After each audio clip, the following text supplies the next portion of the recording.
రేవంత్ ఇక dummy CM మాత్రమేనా? నిర్ణయాలన్నీ ఢిల్లీలోనే జరుగుతాయా? అధిష్టానం ఏం చెబితే అది చేయడమే మిగిలిందా?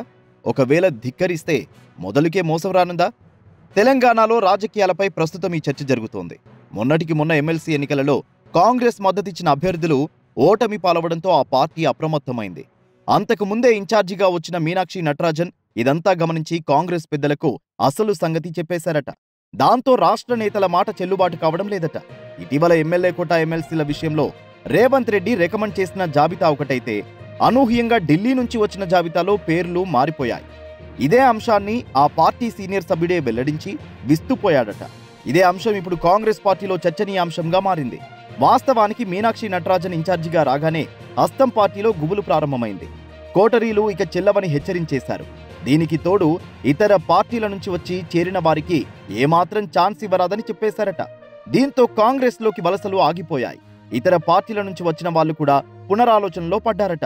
మరోవైపు ఇన్నాళ్లు పార్టీకి ఇబ్బందిగా మారిన కొత్త పాత నేతల మధ్య సమన్వయం ఇష్యూకు ఫుల్ స్టాప్ పెట్టేందుకు మీనాక్షి నటరాజన్ సరికొత్త ప్లాన్ తెరపైకి తెచ్చినట్లు తెలుస్తోంది.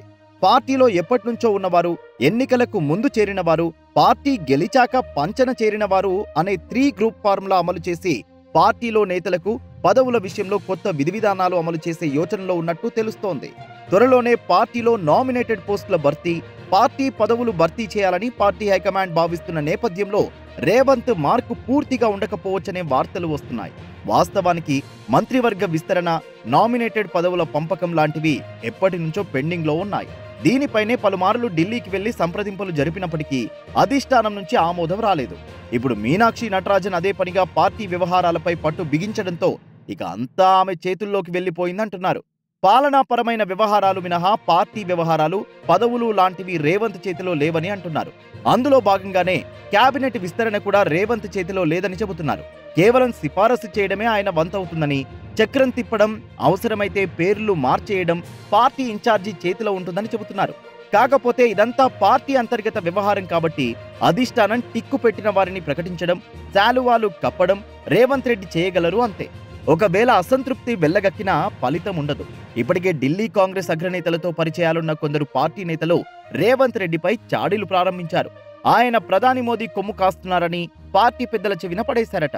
అంతేకాదు, ఒంటెద్దు పోకడతో పాలనను సాగిస్తున్నారని పితూరీలు చెబుతున్నారట. అసలే కాంగ్రెస్ పార్టీ అంతర్గత ప్రజాస్వామ్యం ఎక్కువగా ఉన్న పార్టీ. అందులోనూ అందరూ సీఎం అభ్యర్థులుగానే చెప్పుకునే సీనియర్ నేతలున్న పార్టీ. మరి అధిష్టానం ఊరుకుంటుందా? అన్ని అధికారాలు ఇన్ఛార్జికి అప్పజెప్పి తమకు రిపోర్ట్ చేయాలని సూచించిందట.